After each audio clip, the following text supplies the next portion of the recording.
Hello mga meses! For today's video ay gagawa tayo ng gender reveal cake. Vanilla chiffon nga pala yung ginamit kong cake dito at nilagyan ko lang siya ng butas sa gitna gamit ang aking cookie cutter. Pagkatapos ay nilagyan ko siya ng maraming edible drudges na kulay pink. Naglagay na rin ako dito ng icing pinaka-peeling kulay pink din kasi nga babae yung ating baby. At pagkatapos ay nilagyan ko na ng icing yung pinakalabas ng cake natin. Sa pag-apply ng icing ay gumagamit ako ng piping bag para madali yung paglalagay ng icing at para hindi siya masyado maging messy.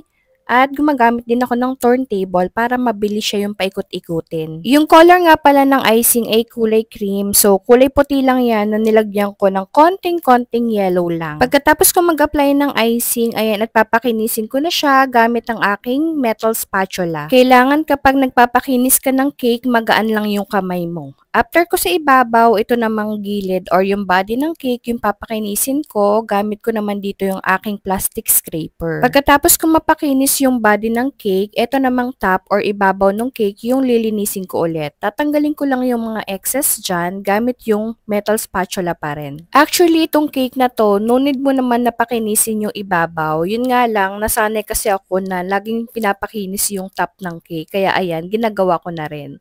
Yung ibabaw nito, lalagyan ko lang siya ng design na color blue, color pink, at saka color white na combination. After ko mapakinis ng konti yung ibabaw ng cake, nagready na rin ako ng icing. Nagkulay ako ng color light blue, tsaka color light pink. And then, inilagay ko sila sa cling film or cling wrap. Ganyan yung ginagawa ko kapag mga combination na color yung gagawin natin. So, kinakat ko lang yung pinakadulo niyan, tapos ilalagay ko yan sa loob ng piping bag ko na meron ng tip.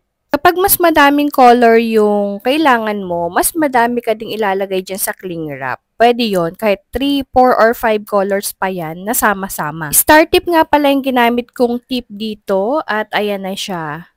So, ganyan yung magiging outcome niya. Combination color na agad siya. O, diba? Ang ganda. And since gender reveal nga ang cake na to, so huhulaan pa lang or surprise pa lang kung ano talaga yung katauhan ni baby. So, kailangan natin diyang mag-mix ng color blue, color pink, tapos hahaluan din natin yan ng color white na icing. Gandang-ganda ko sa cake nito kahit simple lang kasi ang ganda ng color niya, ang lamig sa mata. Sa mga gusto rin po magpagawa ng ganitong cake, message lang po kayo sa page ng My Kurtzel Cake Shop.